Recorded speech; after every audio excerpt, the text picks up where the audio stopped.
نحمدہ و نصلی علی رسولہ الکریم۔ آج کی ویڈیو میں ہم بات کریں گے کہ نمازی کے سامنے نمازی کی طرف منہ کر کے بیٹھنے کا کیا حکم ہے۔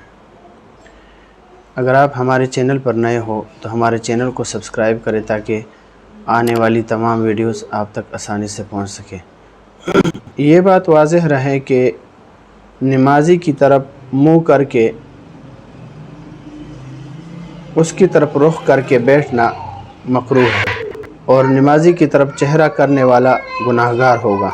اور اگر اسی طرح کوئی شخص پہلے سے بیٹھا ہوا ہو اور کوئی دوسرا شخص آ کر اس کے سامنے نماز پڑھنا شروع کر دیتا ہے تو نماز پڑھنے والا گناہگار ہوگا، اس کی طرف نماز پڑھنا مکروہ ہے۔ تو لہٰذا ایسی صورت میں نماز پڑھنا جائز ہوگا، اور اس میں کراہت نہیں ہوگی کہ جب کوئی شخص بیٹھا ہو لیکن اس کا چہرہ قبلے کی طرف ہو اور اس کے پیچھے دوسرا شخص وہ نماز پڑھ رہا ہو، اس کے لیے جائز بھی ہے اس سے ایک طرف سے نکل جائے۔ لہٰذا ایسی صورت میں نماز کی ہو جائے گی، اس میں کوئی قباحت نہیں ہے۔